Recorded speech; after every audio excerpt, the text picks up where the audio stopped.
ನಮಸ್ತೆ, welcome to Vanitha Shekhar YouTube channel. ಸುಮಾರು ಜನ ನನ್ನ ವೀಡಿಯೋಸ್ನ ನೋಡ್ತಾ ಇದ್ದೀರಾ, ಬಟ್ ಸಬ್ಸ್ಕ್ರೈಬ್ ಮಾಡ್ದರೆ ನೋಡ್ತಾ ಇದ್ದೀರಾ. ಪ್ಲೀಸ್ ಸಬ್ಸ್ಕ್ರೈಬ್ ಮಾಡಿ ನೋಡಿ.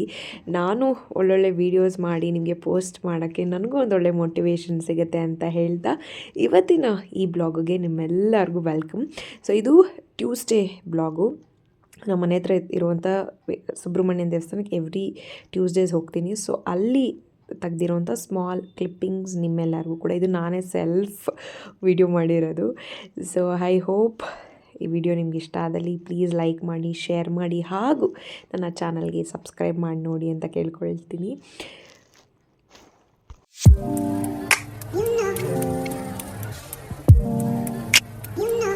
ನೆಕ್ಸ್ಟ್ ಡೇ ಬ್ಲಾಗ್ ಆಗಿರುತ್ತೆ.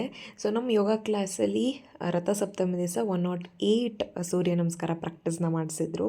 ಸೊ ಎಷ್ಟು ಜನಕ್ಕೆ ಗೊತ್ತಿದೆ ಯಾಕೆ ನಾವು ರಥಸಪ್ತಮಿ ದಿವಸ ಸೂರ್ಯ ಆಸನಗಳನ್ನು ಮಾಡಬೇಕು ಅಂತ? ಅದನ್ನು ನನಗೆ ಗೊತ್ತಿರೋದನ್ನ ನಾನು ಹೇಳ್ತೀನಿ. ನಿಮಗೇನಾದರೂ ಗೊತ್ತಿದ್ದರೆ ಕಮೆಂಟ್ ಬಾಕ್ಸಲ್ಲಿ ಕಮೆಂಟ್ ಮಾಡಿ. ಯಾಕಂದರೆ ವರ್ಷ ಇಡೀ ಸೂರ್ಯ ನಮಗೆ ಗಾಳಿ, ಬೆಳಕು, ನಮಗೆ ಅಂದ್ಕೊಂಡಿದ್ದು ಎಲ್ಲವನ್ನು ಕೂಡ ಕರುಣಿಸಿರ್ತಾರೆ. ಆದರೆ ಈ 3 ತಿಂಗಳು ಏನಿರುತ್ತೆ, ವಿಪರೀತ ಬಿಸಿಲಿರೋದ್ರಿಂದ ಆ ಶಾಖ ನಾವು ತಡ್ಕೊಬೇಕು ಅನ್ನೋದಕ್ಕೋಸ್ಕರ ಈ ಸೂರ್ಯ ನಮಸ್ಕಾರ ಮಾಡಬೇಕು. ಜೊತೆಗೆ ಸೂರ್ಯನಿಗೆ ಒಂದು ಕೈಂಡ್ ಆಫ್ ಗ್ರ್ಯಾಟಿಟ್ಯೂಡ್ ತೋರ್ಸೋಕ್ಕೋಸ್ಕರ ನಾವು ರಥಸಪ್ತಮಿ ದಿವಸ ಈ ಸೂರ್ಯ ನಮಸ್ಕಾರಗಳನ್ನೆಲ್ಲ ಮಾಡ್ತೀವಿ. ಸೊ ನೀವು ಯಾರ್ಯಾರು ರಥಸಪ್ತಮಿ ದಿವಸ ಸೂರ್ಯ ನಮಸ್ಕಾರ ಮಾಡಿದ್ರಿ ಅಂತ ನನಗೆ ಕಮೆಂಟ್ ಬಾಕ್ಸಲ್ಲಿ ಕಮೆಂಟ್ ಮಾಡೋದನ್ನು ಮರಿಬೇಡಿ. ಅದ್ರ ಜೊತೆಗೆ ಅವತ್ತೇ ನಮಗೆ ಯೋಗ ಕ್ಲಾಸಲ್ಲಿ ಲಂಚ್ ಕೂಡ ಆಫರ್ ಮಾಡಿದ್ರು. ಸೊ ಅದು ಮುಗಿಸ್ಕೊಂಡು ನಾನು ನನ್ನ ತಂಗಿ ಕಾಲೇಜ್ ಹತ್ರ ಹೋಗಿದ್ದೆ. ಯೂಶಲಿ ನಾನು ಏನಾರು ಪರ್ಚೇಸ್ ಮಾಡಬೇಕು ಅಥವಾ ಅಲ್ಲಿ ಏನಾದ್ರು ಕೆಲಸ ಇದೆ ಅಂತ ಮಾತ್ರ ಹೋಗ್ತೀನಿ ಅವಳನ್ನ ಪಿಕ್ ಮಾಡೋಕ್ಕೆ. ಸೊ ಅವತ್ತು ಅವಳು ಕಾಲೇಜ್ ಹತ್ರ ಹೋಗಿದ್ದೆ, ಸರಿ ಅವಳನ್ನ ಕರ್ಕೊಂಡು ಬರೋಣ ಅಂತ ಹೋಗಿದ್ದೆ. ಯೂಶಲಿ ಅವಳು ಕಾಲೇಜ್ ಹತ್ರ ಹೋದಾಗ ಪ್ರತಿ ಸಲ ನನ್ನ ಕಾಲೇಜ್ ಡೇಸ್ ಯಾವಾಗಲೂ ನೆನಪಾಗ್ತಾ ಇರುತ್ತೆ ಹುಡುಗರನ್ನೆಲ್ಲ ನೋಡ್ತಾ ಇದ್ದರೆ. ಬಿಕಾಸ್ ನಾನು ಸ್ಕೂಲ್ ಡೇಸ್ ಎಂಜಾಯ್ ಮಾಡೋದಕ್ಕಿಂತ ಕಾಲೇಜ್ ಡೇಸ್ ಎಂಜಾಯ್ ಮಾಡಿದ್ದೆ ಜಾಸ್ತಿ. ಸ್ಪೆಷಲಿ ನನ್ನ PU ಡೇಸ್. ನಮ್ಮ PUಗೂ ಕಾಲೇಜ್ಗೂ ನಮ್ಮ ಮನೆಗೂ ಆಡ್ಲಿ ಒಂದು ಪಕ್ಕದ ರೋಡ್ ಮಾತ್ರ ಇದ್ದು. ನಾನು ತುಂಬಾ ಚೆನ್ನಾಗಿ ಎಂಜಾಯ್ ಮಾಡಿದೆ ನನ್ನ PU ಡೇಸ್. ನನ್ನ ಫ್ರೆಂಡ್ಸ್ ಆಗಿರ್ಬೋದು, ಆ ಟೀಚರ್ಸ್ಗಳಾಗಿರ್ಬೋದು, ತುಂಬಾ ನನಗೊಂಥರ ಫ್ರೆಂಡ್ಲಿ ಆಗಿದ್ದರು. ಸೊ ನಾನು ಸಿಕ್ಕಾಪಟ್ಟೆ ಎಂಜಾಯ್ ಮಾಡಿ ನನ್ನ PU ಡೇಸ್ ಮಾತ್ರ. ಸೊ ಅವತ್ತು ಆ್ಯಕ್ಚುಲಿ ನನ್ನ ತಂಗಿದ್ದೀನಿ 2 ದಿವಸದಲ್ಲಿ ಬರ್ಡೇ ಇತ್ತು. ಸೊ ಅದಕ್ಕೋಸ್ಕರ ನಾನು ಮ್ಯಾಕ್ಸ್ಗೆ ಹೋಗಿದ್ವಿ ಶಾಪ್ ಮಾಡೋಕ್ಕೋಸ್ಕರ, ಅವ್ರಿಗೆ ಸರ್ಪ್ರೈಸ್ ಕೊಡಬೇಕು ಅಂತ ಹೇಳಿ. ಬಟ್ ಆ ಕ್ಲಿಪ್ಪಿಂಗ್ನ ಶೂಟ್ ಮಾಡಬೇಕಂತ ನೆನಪೇ ಆಗಲಿಲ್ಲ, ಮರೆತೇ ಹೋಗ್ಬಿಟ್ಟಿದ್ದೀವಿ. ಕಾಲೇಜ್ ಹತ್ರ ಬಂದಾದಮೇಲೆ ಇವಾಗ ಕ್ಲಿಪ್ಪಿಂಗ್ ಶೂಟ್ ಮಾಡಬೇಕಾಯ್ತಲ್ಲ ಅಂತ ಅಂದ್ಕೊಂಡೆ. ಸೊ ಅವತ್ತು ಕಾಲೇಜ್ ಹತ್ರ ಹೋಗಿದ್ದೆ ನಾನು ಅವಳನ್ನ ಪಿಕ್ ಮಾಡ್ಕೊಂಡು ಬರೋಣ ಅಂತ ಹೇಳಿ.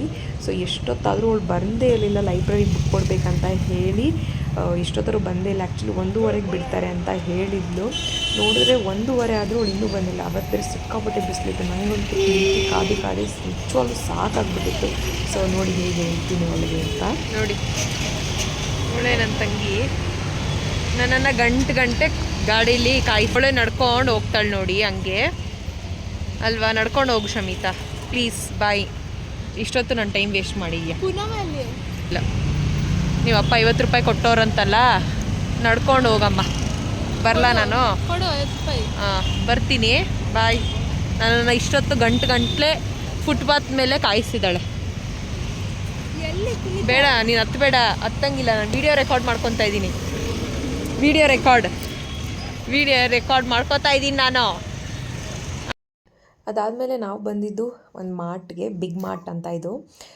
ಇದು ಆ್ಯಕ್ಚುಲಿ ನನ್ನ ತಂಗಿನೇ ಹೋಮ್ ಮೇಡ್ ಚಾಕ್ಲೇಟ್ ಮಾಡಿ ಅವ್ರ ಫ್ರೆಂಡ್ಸ್ಗೆಲ್ಲ ಕೊಡಬೇಕು ಅಂತ ಹೇಳಿ ನಾವು ಕೋಕೋ ಪೌಡರ್ ಪರ್ಚೇಸ್ ಮಾಡಬೇಕಂತ ಹೋಗಿದ್ದು. ಬಟ್ ನೋಡಿದ್ರೆ ಒಂದು ಕೋಕೋ ಪೌಡರ್ ಪರ್ಚೇಸ್ ಮಾಡೋಕ್ಕೆ ಹೋಗಿ ಬೇರೆ ಬೇರೆ ಐಟಮ್ಸ್ಗಳೆಲ್ಲ ಪರ್ಚೇಸ್ ಮಾಡಿದ್ವಿ.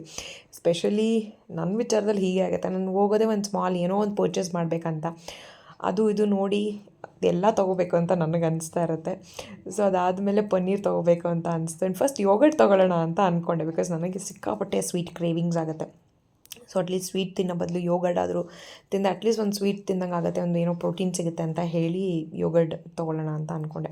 ಈಗ ಮಾರ್ಕೆಟಲ್ಲಿ ಸುಮಾರು ವೆರೈಟೀಸ್ ಆಫ್ ಯೋಗರ್ಟ್ ಬಂದಿದೆ, ತುಂಬ ಫ್ಲೇವರ್ಡ್ ಯೋಗರ್ಟ್ ಬಂದಿದೆ. ಮುಂಚೆ ಇದ್ದಿದ್ದು ಅಲ್ಲಿ ಬ್ಲೂಬೆರಿ, ಸ್ಟ್ರಾಬೆರಿ ಆ್ಯಂಡ್ ಸ್ವಲ್ಪ ಮ್ಯಾಂಗೋ ಫ್ಲೇವರ್ಡ್ ಏನೋ ಇತ್ತು. ಬಟ್ ಈಗ ಸುಮಾರು ಫ್ಲೇವರ್ಸ್ ಬಂದಿದೆ ಆ್ಯಕ್ಚುಲಿ ಮಾರ್ಕೆಟಲ್ಲಿ.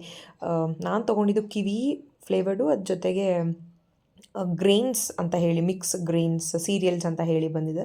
ಅದು ತೊಗೊಂಡಾದ್ಮೇಲೆ ಇವಾಗ ಇನ್ನೊಂದು ಬಂದಿದೆ ಈಗ ಪನ್ನೀರಲ್ಲೂ ಕೂಡ ಲೋ ಫ್ಯಾಟ್ ಪನ್ನೀರ್ ಅಂತ, Milky mist is my favourite brand. Especially paneer ಮತ್ತು ಯೋಗರ್ಟ್ ಇಸ್ ಫೆಂಟಾಸ್ಟಿಕ್ ಆಗಿದೆ. ತುಂಬ ನಂಗೆ ಪರ್ಸನಲಿ ಸಿಕ್ಕಾಪಟ್ಟೆ ಇಷ್ಟ. ಪನ್ನೀರ್ ಆಗಿರ್ಬೋದು, ಯೋಗರ್ಟ್ ಆಗಿರ್ಬೋದು, ತುಂಬ ಚೆನ್ನಾಗಿದೆ. ಸೊ ಅದೆಲ್ಲ ಪರ್ಚೇಸ್ ಮಾಡಿ ಅದಾದಮೇಲೆ ನನ್ನ ತಂಗಿ ಬರ್ಡೇಗೋಸ್ಕರ ಒಂದು ಸ್ಮಾಲ್ ಐಟಮ್ಸ್ಗಳು ನಾವೇ ಡೆಕೋರೇಟ್ ಮಾಡೋಣ ಅಂತ ಹೇಳಿ ಹೋಗಿದ್ದೆ ಆ್ಯಕ್ಚುಲಿ ಇದನ್ನು. ಸೊ ಅದಾದಮೇಲೆ ನನ್ನ ತಂಗಿ ನೂಡಲ್ಸ್ ತಿನ್ನಬೇಕು, ಎಷ್ಟೊಂದು ದಿವಸ ಆಯಿತು ಮನೇಲೇ ಮಾಡೋಣ ನೂಡಲ್ಸ್ ತಗೋ ಅಂತ ಹೇಳಿದ್ಲು. ಸೊ ನೂಡಲ್ಸಲ್ಲೂ ಅಷ್ಟೇನೆ ನಾನ್ ವೆಜ್ ನೂಡಲ್ಸ್ ಹಾಗೂ ವೆಜ್ ನೂಡಲ್ಸ್ ಅಂತ ಕೂಡ ಬಂದಿದೆ. ನಾವು ಬೇಡ ವೆಜ್ ನೂಡಲ್ಸ್ ತೊಗೊಳ್ಳೋಣ ಅಂತ ಹೇಳಿ ವೆಜ್ ನೂಡಲ್ಸ್ ತೊಗೊಂಡ್ವಿ. ಆ್ಯಕ್ಚುಲಿ ಇದನ್ನು ಮಾಡಿ ತಿಂದಿದ್ದು ಆಗಿದೆ, ಚೆನ್ನಾಗಿ ಬಂದಿದ್ದು. ಬಟ್ ಆ ರೆಸಿಪಿ ಶೂಟ್ ಮಾಡೋಕ್ಕಾಗಿಲ್ಲ ಬಿಕಾಸ್ ಅದು ನೂಡಲ್ಸ್ ಮಾಡಿ ನನ್ನ ತಂಗಿದಿರಿಬ್ಬರು. ಸೊ ರೆಸಿಪಿ ಶೂಟ್ ಮಾಡೋಕ್ಕಾಗಿಲ್ಲ.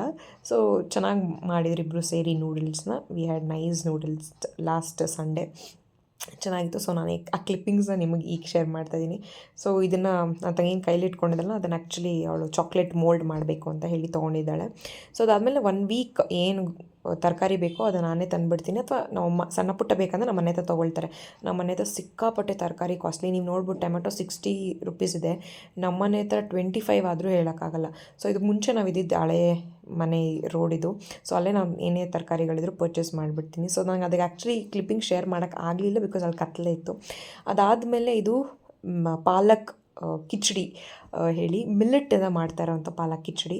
ಸೊ ಇದಕ್ಕೆ ಬೇಕಾಗಿರೋ ಐಟಮ್ಸ್ ಬಂದು ಫಸ್ಟು 1 ಲೋಟ ಹೆಸ್ರುಬೇಳೆ, 1/4 ಲೋಟ ಬೇಳೆ. ಸೊ ಎರಡು ನೀಟಾಗಿ ಫಸ್ಟು ತೊಳ್ಕೊಳ್ಬೇಕು. ಸೊ ನೀವು ಬೇಕಾದ್ರೆ ಹೆಸ್ರು ಕಾಳು ಕೂಡ ಹಾಕ್ಕೊಳ್ಬೋದು, ಬಟ್ ನಾನು ಇದೆರಡು ಮಾತ್ರ ಹಾಕಿದ್ದೀನಿ. ಸೊ ನೀಟಾಗಿ ತೊಳೆದು ಒಲೆ ಮೇಲಿಟ್ಟು, ಸೊ 2 ಟೇಬಲ್ ಸ್ಪೂನ್ ಎಣ್ಣೆ, ಬಿಕಾಸ್ ಕಾಳು ಏನು ಬೇಯಬೇಕು ಅಂತ ಅದಕ್ಕೋಸ್ಕರ. ಸೊ ನಾನು ಯೂಶ್ವಲಿ ಯಾವುದೇ ಕಾಳು ಹಾಕಿದ್ರು ಕೂಡ 2-3 ನಿಮಿಷ ಸಾಟ್ ಮಾಡ್ಕೊಂಡು, ಬಿಕಾಸ್ ಆ ಬೇಳೆಯಲ್ಲಿ ಒಂಥರ ಹಸಿ ಸ್ಮೆಲ್ ಇರುತ್ತೆ, ಬಿಕಾಸ್ ನನಗೆ ಆ ಸ್ಮೆಲ್ ಆಗೋಲ್ಲ. ಸೊ ಅದಕ್ಕೋಸ್ಕರ ನೀಟಾಗಿ ಅದನ್ನು 2-3 ನಿಮಿಷ ನೀಟಾಗಿ ಸಾಟ್ ಮಾಡಿದೆ. ಅದಾದಮೇಲೆ ಇದು ಡಬಲ್ ಕಿಡ್ನಿ ಬೀನ್ಸ್ ಅಂತ ಏನು ಬರುತ್ತೆ, ಸೊ ಡಬಲ್ ಬೀನ್ಸ್ ಅಂತ ಹೇಳ್ತಾರೆ. ಸೊ ಅದನ್ನು ಇತ್ತು. ಸೊ ಇದು ಆಪ್ಷನ್ ಬೇಕಂದರೆ ಹಾಕ್ಬೋದು. ಸೊ ನನಗೆ ಇಷ್ಟ ಇದು ಕಿಡ್ನಿ ಬೀನ್ಸ್. ಸೊ ಅದಕ್ಕೋಸ್ಕರ ಈ ರೆಸಿಪಿಗೆ ನಾನು ಆ್ಯಡ್ ಮಾಡ್ತಾಯಿದ್ದೀನಿ. ಅದನ್ನು ಒಂದು 2-3 ಮಿನಿಟ್ಸ್ ನೀಟಾಗಿ ಸಾಟ್ ಮಾಡಿ ಆದಮೇಲೆ, ಸೊ ನಾವು ಈ ಮಿಲ್ಲೆಟ್ಸ್ ಏನಿದೆ ನಾನು ಹಾಕ್ತಾರೋ ಮಿಲ್ಲೆಟ್ಸ್ ಬಂದು ಫಾಕ್ಟೇಲ್ ಮಿಲ್ಲೆಟ್ಸ್, ಸ್ಮಾಲ್ ಮಿಲ್ಲೆಟ್ಸ್. ಇದನ್ನು ನಾನು ಅರೌಂಡ್ ಬೆಳಗ್ಗೆ 10 ಗಂಟೆಗೆ ನೆನೆಸಿಟ್ಟು ಇದನ್ನು 7 ಗಂಟೆಗೆ ಮಾಡ್ತಾ ಇರೋದು ಅಡುಗೆ.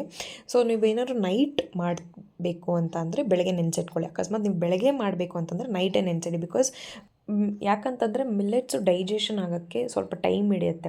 ಸೊ ಅದಕ್ಕೋಸ್ಕರ ನಾವು ನೆನೆಸಿಟ್ರೆ ಅದು ನಮ್ಮ ಡೈಜೆಷನ್ಗೆ ಹೆಲ್ಪ್ ಮಾಡುತ್ತೆ ಅನ್ನೋದಕ್ಕೋಸ್ಕರ ನಾವು ಮಿಲ್ಲೆಟ್ಸನ್ನು ನೆನೆಸಿಟ್ಟು ಯೂಸ್ ಮಾಡಬೇಕು. ಅಟ್ಲೀಸ್ಟ್ ನೀವೇನೋ ತುಂಬ ಅರ್ಜೆಂಟಲ್ಲಿದ್ದರೆ ನೆನೆಸೋಕ್ಕಾಗಲ್ಲ, ಅಟ್ಲೀಸ್ಟ್ 1 hour ಆದರೂ ನೆನೆಸ್ಬಿಟ್ಟು ಮಾಡೋದ್ರಿಂದ ನಮ್ಮ ಡೈಜೆಷನ್ಗೆ ಹೆಲ್ಪ್ ಆಗುತ್ತೆ.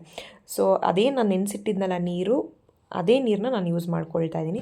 ಸೊ 1/4 ಟೇಬಲ್ ಸ್ಪೂನ್ ಅರಿಶಿನ ಹಾಕಿ 2-3 ವಿಸಿಲ್ ತೋರಿಸಿದ್ರೆ ಸಾಕು. ಬಿಕಾಸ್ ಮಿಲ್ಲೆಟ್ಸು ನೀಟಾಗಿ ಸ್ಮ್ಯಾಶ್ ಆದರೆ ನನಗೆ ಇಷ್ಟ ಆಗುತ್ತೆ. ಸೊ ಅದಕ್ಕೋಸ್ಕರ ನಾನು 3 ವಿಸಿಲ್ಸ್ ಓಡಿಸಿದ್ದೀನಿ. ನೀವು ಬೇಕಾದ್ರೆ 1 ವಿಸಿಲ್ ಬೇಕಾದ್ರೆ ಓಡಿಸ್ಬೋದು. ಸೊ ಇದು 1 ಕಟ್ ಪೂರ್ತಿ ಪಾಲಕ್ನ ನಾನು ಯೂಸ್ ಮಾಡ್ಕೊಂಡಿದ್ದೀನಿ. ಸೊ ಇದು ನಮ್ಮ 5 ಜನಕ್ಕೋಸ್ಕರ. ಸ್ವಲ್ಪ ನೀರು ಹಾಕಿ ನೀಟಾಗಿ ಮಿಕ್ಸಿಯಲ್ಲಿ ಬ್ಲೆಂಡ್ ಮಾಡಬೇಕು.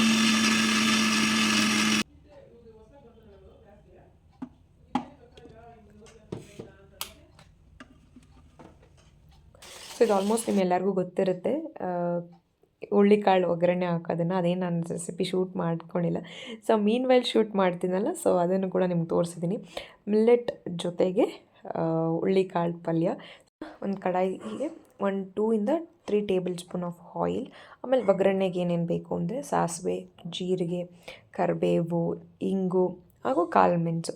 ಇದು ನೀಟಾಗಿ ಚಟ್ಪಟ ಅಂತ ಒಂದು ಸೌಂಡ್ ಬರೋ ತನಕ ನೀಟಾಗಿ ಫ್ರೈ ಮಾಡಿ, ಅದಾದಮೇಲೆ ನಮಗೆ ಈರುಳ್ಳಿ, ಬೆಳ್ಳುಳ್ಳಿ, ಶುಂಠಿ, ಹಸಿಮೆಣ್ಸಿನ್ಕಾಯಿ ನಮ್ಮ ಮನೇಲಿ ಪೇಸ್ಟ್ ನಾವು ಮಾಡಿ ಇಟ್ಕೊಂಡಿರಲ್ಲ. ಸೊ ಅದಕ್ಕೋಸ್ಕರ ನಾನು ಶುಂಠಿ ಬೆಳ್ಳುಳ್ಳಿನ ಇಲ್ಲಿ ಚಾಪ್ ಮಾಡಿ ಯೂಸ್ ಮಾಡ್ಕೊಂಡಿದ್ದೀನಿ. ಸೊ ನೀಟಾಗಿ 2-3 ನಿಮಿಷ ಸಾಟ್ ಮಾಡಿ ಅದಾದಮೇಲೆ ಗೋಡಂಬಿ ಹಾಕ್ಕೊತಾ ಇದ್ದೀನಿ. ಇದು ಆಪ್ಷನಲ್, ಬೇಕಂದರೆ ಹಾಕಿ. ಸೊ ಚೆನ್ನಾಗಿರುತ್ತೆ ಅಂತ ಹೇಳಿ ನಾನು ಹಾಕ್ತಾಯಿದ್ದೀನಿ. ನಾವೇನು ಪಾಲಕ್ ಪ್ಯೂರಿ ಮಾಡಿ ಇಟ್ಕೊಂಡಿದ್ವಲ್ಲ ಅದನ್ನು ಇಲ್ಲಿ ನಾನು ಹಾಕ್ತಾಯಿದ್ದೀನಿ. ಸೊ ಪಾಲಕನ್ನು ನೀಟಾಗಿ ಸಾಟ್ ಮಾಡ್ಕೊಬೇಕಿಲ್ಲ ಅಂತಂದರೆ ಪಾಲಕ್ ತುಂಬ ಹಸಿ ಸ್ಮೆಲ್ ಬಂದುಬಿಡುತ್ತೆ, ತಿನ್ನೋಕ್ಕಾಗಲ್ಲ. ಸೊ ನೋಡ್ಬೋದು ಫಸ್ಟ್ ಹಾಕಿದ್ದಕ್ಕೂ ಇದಕ್ಕೂ ಕಲರ್ ತುಂಬ ಚೇಂಜಸ್ ಆಗಿದೆ. ಅದಾದಮೇಲೆ ನಿಮಗೆ ರುಚಿಗೆ ತಕ್ಕಷ್ಟು ಉಪ್ಪು ಆ್ಯಡ್ ಮಾಡ್ಕೊಳ್ಳಿ. ಜೊತೆಗೆ ನಾನೇನು ಬೇಯಿಸಿಟ್ಕೊಂಡಿದ್ವಲ್ಲ ನಾವೇನು ಮಿಲ್ಲೆಟ್ಸ್ನ, ಆ ಮಿಲ್ಲೆಟ್ಸ್ನ ನಾನು ಯೂಸ್ ಮಾಡ್ತಾಯಿದ್ದೀನಿ. ನಾನು ಜಾಸ್ತಿ ನೀರು ಯೂಸ್ ಮಾಡಿಲ್ಲ ಮಿಲ್ಲೆಟ್ಸ್ಗೆ ಕುಕ್ಕರಲ್ಲಿ ಕೂಗಿಸ್ಬೇಕಾದ್ರೆ. ಸೊ ನಾನಿಲ್ಲಿ ಕನ್ಸಿಸ್ಟೆನ್ಸಿಗೆ ಹೇಗೆ ಬೇಕೋ ಅಲ್ಲಿ ಯೂಸ್ ಮಾಡೋಣ ಅಂತ ಹೇಳಿ ನಾನು ನೀರು ಜಾಸ್ತಿ ಹಾಕಿಲ್ಲ. ನಾನೇನು ನೆನೆಸಿಟ್ಟಿದ್ದೆ ಅದೇ ನೀರನ್ನ ಯೂಸ್ ಮಾಡಿದ್ದೀನಿ. ಸೊ ಅದೇ ಮಿಕ್ಸಿ ಜಾರಲ್ಲಿ ಯೂಸ್ ಮಾಡಿದ್ನಲ್ಲ ಪಾಲಕ್ ಪ್ಯೂರಿ ಮಾಡೋಕ್ಕೆ, ಅದೇ ಮಿಕ್ಕಿದ ನೀರನ್ನ ನಾನಿಲ್ಲಿ ಹಾಕ್ತಾಯಿದ್ದೀನಿ. ನಿಮಗೆ ಕನ್ಸಿಸ್ಟೆನ್ಸಿಗೆ ಹೇಗೆ ಬೇಕೋ ಆ ರೀತಿ ಯೂಸ್ ಮಾಡ್ಬೋದು ನೀರನ್ನ ನೀವು. ಸೊ ನಾವಿಲ್ಲಿ 5 ಜನಕ್ಕೆ ಬೇಕಾಗಿದೆ ಅಂತ ನಾನು ಕನ್ಸಿಸ್ಟೆನ್ಸಿಗೆ ಹೇಗೆ ಬೇಕೋ ನಾನು ಯೂಸ್ ಮಾಡ್ಕೊಂಡಿದ್ದೆ. ಸೊ ನನಗೆ ಹೇಗೆ ಅಂತಂದರೆ ಏನೇ ಒಂದು ಅಡುಗೆ ಆಗಿದ ತಕ್ಷಣ ಇಮಿಡಿಯೇಟಾಗಿ ನನಗೆ ಕ್ಲೀನಿಂಗ್ ಆಗಿಬಿಡ್ಬೇಕು. ಸ್ಲ್ಯಾಬ್ ಮೇಲೆ ಏನೂ ಗಲೀಜು ಇರಬಾರ್ದು. ಸೊ ಅದಕ್ಕೋಸ್ಕರ ನಾನು ಯಾವುದೇ ಅಡುಗೆ ಮುಗಿಸೋದು ಫಸ್ಟ್ ನಾನು ಕ್ಲೀನಿಂಗ್ ಮುಗಿಸ್ಬಿಡ್ತೀನಿ. ಸೊ ಈಗ ನಮ್ಮ ಪಾಲಕ್ ಕಿಚಡಿ ಆಲ್ಮೋಸ್ಟ್ ರೆಡಿ ಆಗಿದೆ. ಸೊ ಈಗ ಒಂದು ಸ್ವಲ್ಪ ಲೆಮನ್ ಡ್ರಾಪ್ಸ್ನ ಹಾಕಿದ ಮೇಲೆ ಸ್ಟವ್ನ ಆಫ್ ಮಾಡಿ ಆಮೇಲೆ ಲೆಮನ್ ಸ್ಕ್ವೀಸ್ ಮಾಡಿ ಹಾಕಿ, ಸೊ ಅದಾದಮೇಲೆ 1 to 3 ಟೇಬಲ್ ಸ್ಪೂನ್ ಆಫ್ ತುಪ್ಪ ಆ್ಯಡ್ ಮಾಡಿ. ಬಿಕಾಸ್ ಮಿಲ್ಲೆಟ್ ಸ್ಪೆಷಲಿ ಕಿಚಡಿಗೆ ತುಪ್ಪ ಆ್ಯಡ್ ಮಾಡೋದು ತುಂಬ ಚೆನ್ನಾಗಾಗತ್ತೆ. ಈ ವಿಡಿಯೋ ನಿಮ್ಗೆ ಇಷ್ಟ ಆಗಿದೆ ಪ್ಲೀಸ್ ಲೈಕ್ ಮಾಡಿ. ಟೇಕ್ ಕೇರ್, ಬಾಯ್.